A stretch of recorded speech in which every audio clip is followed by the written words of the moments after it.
তুই যদি জীবনে খুব বেশি লম্বা না হোস, বা তোর গায়ের রং তোর মন মতো না, বা তোর চুল কম, বা তুই হয়তো রোগা, মানে শারীরিক যে কোনো অক্ষমতার কারণে না মানুষ নিজের ভিতরে একটা ইনসিকিউরিটি ফিল করে। আর যখনই একটা মানুষের ভিতরে ইনসিকিউরিটি চলে আসে তো তখনই তার কনফিডেন্স মরে যায়। তো আজকের এই ভিডিওতে তো যত ইনসিকিউরিটি আছে সারা জীবনের জন্য তোর জীবন থেকে আমি দূর করে দেবো। তো প্রথমে আমাদের বুঝতে হবে যে এই ইনসিকিউরিটি আমাদের মনে আসে কীভাবে, কারণ কেউ তো আর ইনসিকিউরিটি নিয়ে তো আর জন্মায় না। একটা মানুষ, আমি ধরলাম সে হয়তো একটু কালো, আর সে যখন দেখে সামনের একটা মানুষ তার গায়ের রং অনেক পরিষ্কার, অনেক উজ্জ্বল, আর সেটার কারণে মানুষ তার সাথে খুব ভালোভাবে কথা বলে, তার সাথে মিশতে চায়, কিন্তু তার সাথে সেরকমভাবে কেউ মেশে না, কথা বলে না, আর তখনই না প্রথমবার তার মনে একটা ইনসিকিউরিটি জন্মায়।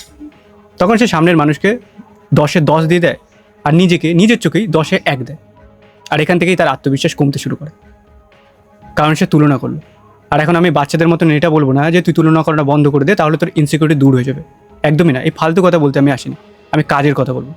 আর কাজের কথা হচ্ছে, তুই এই সত্যিটা দেখ, তুই যদি তুলনা করা বন্ধও করে দিস, তোর আশেপাশে এরকম বহু মানুষ আছে তারা তুলনা করে করে তোর ভিতরে একটা হীন ভাবনা নিয়ে আসবে। আর এদের কাজই হচ্ছে লোককে কাঠি করা। আর কেন করে তারা কাঠি? কারণ এরা জীবনে বিশাল কিছু চিনতে পারেনি, তাই সামনের মানুষকে নিচু করে না তারা মজা নেয়। কিন্তু তুই যদি তোর ভিতর ইনসিকিউরিটি ফিল না করিস, মানে মানে তারা যখনই তোর শারীরিক অক্ষমতা নিয়ে কিছু বললো, তুই হয় রেগে গেলি, না মনে মনে কষ্ট পেলি, আর তারা সেটা দেখেই আনন্দ নেয়। কিন্তু তুই যদি নিজের মজা নিজেই উড়িয়ে নিস, মানে আয়নার সামনে যা, নিজের অক্ষমতা ইনসিকিউরিটি না অনেক হাসি উড়া নিজের উপর, হেসে নে। এতে না তুই নিজেকে অনেক হালকা পাবি, কারণ তুই তোর অক্ষমতাকে না একসেপ্ট করলি। হ্যাঁ, বদলানো না বদলানোটা ওটা পরে আসছে, কিন্তু যখনই তার খামতিকে মানুষ একসেপ্ট করে যে হ্যাঁ ভাই এই খামতিটা আমার ভিতরে আছে, তখন সে সেটা থেকে পালানো বন্ধ করে। কারণ যখনই তুই পালিয়ে বেড়াস না, তার সেই ভয়টা তোকে তাড়া করতে দেবে। আর যখনই তুই একসেপ্ট করলি তোর খামতিটাকে, মানে থামলি, তখন সেই ভয়টা তোর ভেতর আর বাড়তে পারে না। এটা হচ্ছে প্রথম পয়েন্ট। আর দ্বিতীয় পয়েন্ট হচ্ছে, এই মাত্র তুই যে অক্ষমতার উপর হাসলি, তুই দেখ সেটাকে কি ভবিষ্যতে বদলানো যেতে পারে। মানে আমি যদি কথা বলি গায়ের রং, তো গায়ের রং কিন্তু বদলানো যেতে পারে। মানুষ যদি ভালো মন্দ খায়, নিজের যত্ন নেয়, তো সেটা কিন্তু ভবিষ্যতে পরিবর্তন হতে পারে। কিন্তু এবার যদি হাইটের কথা বলি, তো সেটা একটা সময় পর্যন্ত বড় হয়, তারপর গিয়ে থেমে যায়, সেখানে আমাদের হাত নেই। তারপর যদি একটা মানুষ রোগা হয়, সেটাও কিন্তু তার হাতে থাকে। সে চাইলে ভালো ভালো খাবার খেয়ে নিজের ডায়েটের উপর ইনভেস্ট করে সে তার একটা ভালো ফিজিক্স, ভালো একটা বডি পেতে পারে, সেটা পরিবর্তন করা সম্ভব। কিন্তু কথা যদি হতে টাকের, তো সেটা তার জেনেটিক একটা ব্যাপার, হয়তো তার চুল পড়ে যাচ্ছে, তো সেটা তার হাতে নেই। কিন্তু আমার প্রশ্ন হচ্ছে, ভাব কোনোটাই তোর হাতে নেই, আমি মানলাম কোনোটাই তোর হাতে নেই, ভাব তুই টাক, তাহলে অ্যান্ড্রু টেক সেও কিন্তু টাক, তো তাকে কি খারাপ দেখতে লাগে? ঠিক সেভাবে ওফরা উইনফ্রি, সে কালো, তাকে কি খারাপ দেখতে লাগে? না ভাই, ভালো দেখা খারাপ দেখা এটা সামনের মানুষের নজরের উপরও নির্ভর করে, সেই মানুষটা তোকে কেমনভাবে দেখছে। একটা ছেলে বা মেয়ে একজনের কাছে খুব খারাপ হতে পারে, কিন্তু সেই ছেলে বা মেয়েটাই অন্য মানুষের কাছে আবার খুব ভালো হতে পারে। এখানে আবার নজর চলে আসে যে একটা মানুষ আরেকটা মানুষকে কোন নজরের দিকে তার দিকে তাকিয়ে আছে।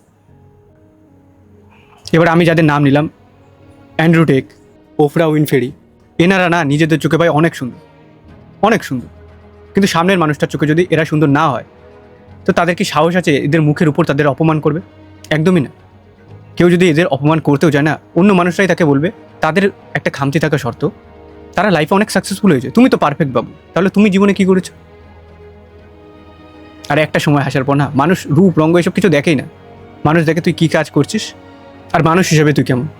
আমি একটা এক্সাম্পল দিচ্ছি, ধর একটা ঘরে দুটো ছেলে আছে, প্রথম ছেলেটা না খুব সুন্দর, মানে একদম হিরোর মতন, 6 ফুট লম্বা, ফর্সা রং, জ লাইন, নিজেকে একবারে পুতুলের মতো সাজিয়ে রাখে। কিন্তু আরেকটা ছেলে 2 নম্বর, সে অ্যাভারেজ, আর নিজেরও টুকটাক যত্ন নেয়, খুব একটা নিজেকে পুতুলের মতো সাজিয়ে রাখে না। এবার প্রথম ছেলেটা না নিজেকে এত পুতুলের মতো সাজিয়ে রাখে, এই চক্করে খুব একটা ভালো পড়া বা কোনো কাজে নিজেকে এক্সপ্লোরই করেনি। সেটা ভালো কাজ করতে হবে, আহারে আমি কালো হয়ে যাবো, আমি এই কাজটা করবো, আহারে আমি দেখতে খারাপ হয়ে যাবো, এই কারণে সে নিজেকে কখনো কোনো হার্ড কাজে নিজেকে পুশ করেনি। আর এখন বর্তমান সময় সে একটা চাকরি করে, অ্যাভারেজ স্যালারি পায়, কিন্তু এখন ওভার টাইম করে করে তার সেই সৌন্দর্যটাও নষ্ট হয়ে যাচ্ছে। আর এদিকে দ্বিতীয় নাম্বার ছেলেটা না, সে নিজেকে অনেক এক্সপ্লোর করেছে, অনেক হার্ড কাজে না নিজেকে পুশ করেছে। এখন সে প্রথম থেকেই টার্গেট ছিল লাখ টাকা ইনকাম করা, আর সে এখন লাখ টাকা ইনকাম করছে। আর সে যে কাজটা করে, সেই কাজটারও মানে সেই পদেরও একটা সম্মান আছে। এখন তুই বল, মানুষ কাকে বেশি সম্মান দেবে, প্রথম জনকে না দ্বিতীয় জনকে? অবশ্যই দ্বিতীয় জনকে। কেন দ্বিতীয় জনকে? কারণ দ্বিতীয় জন কারো ধারে না, তার চোখে নিজের অকাত আছে, আর সে আস্তে আস্তে সেই অকাত বানিয়েছে। আর এখানে আমি আরেকটা কথা বলবো, এই সমাজ না মেয়েদের বলে দেয় মানে মেয়ে মানেই তোমায় সুন্দর হতে হবে, ব্যাস আর কিছু বুঝি না, মানে সুন্দর হতে হবে। আর এই কারণে না অনেক মেয়ে আছে যারা অতটা সুন্দর হয়তো না, তারা না মানে তাদের ভিতরে একটা হীন ভাবনা চলে আসে। কিন্তু মিষ্টি বোন আমার, তুমি সেই সমাজের দিকেই তাকিয়ে দেখো, এই সমাজটা কেমন। যখন একটা মেয়ের রেপ হয়ে যায়, মানুষ বলে যে তার সম্মান চলে গেল, কিন্তু না, তার সাথে ভুল হয়েছে, তার সম্মান কেন যাবে? যে ভুল কাজ করেছে তার সম্মান যাওয়া উচিত।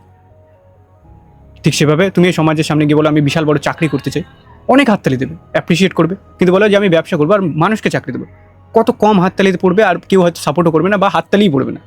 কারণ এই সমাজটাই উল্টো, সমাজটা পাগল, আর সেই পাগলের কথা না অত গায়ে নিতে নেই। আর সেই সমাজের কথা শুনে যেসব মেয়েরা শুধুমাত্র নিজেকে সৌন্দর্যের দিকেই ঠেলে আর নিজের অকাত বানানোর দিকে ফোকাস করে না, তো তারা না ভবিষ্যতে নিজের স্বাধীনতা হারিয়ে ফেলে। এই কারণে বুদ্ধিমান মেয়েরা নিজের অকাত, নিজের সৌন্দর্যতে কখনো টিকিয়ে রাখে না। এবার যদি আমি নিজের পার্সোনাল এক্সপিরিয়েন্স বলি, যে আমি কাকে থেকে সব থেকে বেশি ইন্সপায়ার হয়েছি, বলতে পারো যে নিজের সব ইনসিকিউরিটি না ছুঁড়ে ফেলে দিয়েছি, সেটা একটা নামই আমি বলবো, সেটা হচ্ছে আষ্টবকরা। তুমি শুধু না ছবিটা দেখো, মানে এক কথায় বলতে গেলে না ল্যাংড়া একটা মানুষ, কিন্তু অনেক জ্ঞানী ঋষিমুনি। এই কারণে রাজরাজারাও না হাত জোর করে তার সামনে দাঁড়িয়ে থাকতো। কেন দাঁড়িয়ে থাকতো রাজরাজারা হাত জোর করে? কারণ তার অকাত, তার জ্ঞানে, তার নলেজে। তুমি যখন আষ্টবকরাকে পড়া শুরু করবে, শোনা শুরু করবে না, তুমি বুঝতে পারবে যে কি লেভেলের ভাই উনি দার্শনিক। আর এরকম একটা শরীর পেলে না যে কোনো মানুষ হাল ছেড়ে দেয়, মানে জীবন থেকেই হার মেনে নেয়। বড় কিছু অর্জন করা তো অনেক দূরের ব্যাপার। তো উনি কীভাবে পারলো নিজেকে বোঝাতে? তো এখানেই আসে তৃতীয় ধাপ, সেটা হচ্ছে গ্রেটফুলনেস। মানে আমার কাছে যেটা আছে, যেমন আছে, তার জন্য আমি কৃতজ্ঞ। এই কথাটা না ভাই আমি অনেক লেটে বুঝেছি। আমি না সবসময় বলতাম আমার প্রতিটা দাঁত, 32টা দাঁত ঠিক আছে, কিন্তু একটা দাঁত না এখানের একটু পেছনের দিকে। তো আমি সবসময় এটার জন্য না পয়েন্ট আউট করতাম আমি যাকে মানি। তো বলতাম তুমি সব দাঁত আমার ঠিক করলে, এই একটা আবার ভুল করলে। কিন্তু গ্রেটফুলনেস হচ্ছে যে তুমি একটার জন্য তাকে পয়েন্ট আউট করছো, বাকি যে তোমার প্রতিটা দাঁত ঠিক আছে তার জন্য কি তুমি মন থেকে কোনোদিনও ধন্যবাদ জানিয়েছো? না। ঠিক সেভাবে তুইও দেখ, তুই যে এই কন্টেন্টটা দেখছিস তার মানে তোর চোখ ঠিক আছে, তুই যে আমায় শুনতে পাচ্ছিস মানে তোর কানও ঠিক আছে, তার জন্য কি তুই কখনো ধন্যবাদ জানিয়েছিস? না। এই যে তুই বাসে ট্রেনে যখন যাস, তুই দেখিস কত মানুষ কেমন রকমের, তাদের কাছে পরিবার নেই কিন্তু তোর কাছে পরিবার আছে, তাদের বেসিক চাহিদা পূরণ করার মতন জিনিস নেই কিন্তু তোর কাছে আছে।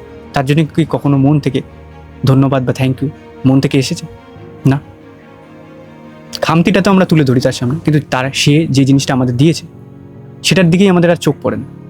তাই একটা মানুষ যখন মন থেকে তার কাছে যেটা আছে, যেমন আছে, তার জন্য কৃতজ্ঞতা জানায়, ধন্যবাদ জানায়, তখন তার সব ইনসিকিউরিটি না মরে যায় সেই মুহূর্তে। আর তখন তার মন এটা বলে যে আমার কাছে যেটা আছে, যতটুকুনি আছে, যেমন আছে, আমি সেটা দিয়েই আমার জীবনে খুশি টেনে আনার চেষ্টা করবো, নিজের জন্য, নিজের পরিবারের জন্য। তো ব্যাস চলে আসলো কনফিডেন্স। তো আজকে না তুই এই যে ইনসিকিউরিটির একটা ভার ছিল না তোর মাথায়, এটা দিয়ে না তুই মুক্তি পেয়ে গেলি। তো এই শুধু এই 3টে ধাপ মাথায় রাখবি। প্রথম, নিজের অক্ষমতার উপরে হেসে নে, মন খুলে হেসে নে। অন্য কেউ তোকে কি মজা উড়াবে, তুই নিজেই মজা উড়ি নে। আর যারা নিজের মজা উড়াতে পারে না, তাদের থেকে না মানুষ অনেক দূরে থাকে, যে ভাই এর কোনো কথাই এর গায়ে লাগে না। এ যখন মজা উড়াবে তো অনেক চেপে ধরবে, তাই এর থেকে দূরে দূরে থাকো। তো একটা মানুষ যখন নিজেরই মজা উড়ি নেয়, সে অনেক হালকা হয়ে যায়। এটা হচ্ছে প্রথম ধাপ। দ্বিতীয় ধাপ, এটা রিয়েলাইজ করা যে ভবিষ্যতে মানুষ আমার অকাত দেখে সম্মান দেবে, নাকি আমার রূপ রঙ্গ দেবে। আর তৃতীয় ধাপ, গ্রেটফুলনেস, মানে যেটা আমার কাছে আছে, যতটুকুনি আমার কাছে আছে, তার জন্য আমি কৃতজ্ঞ। অনেক অনেক ধন্যবাদ।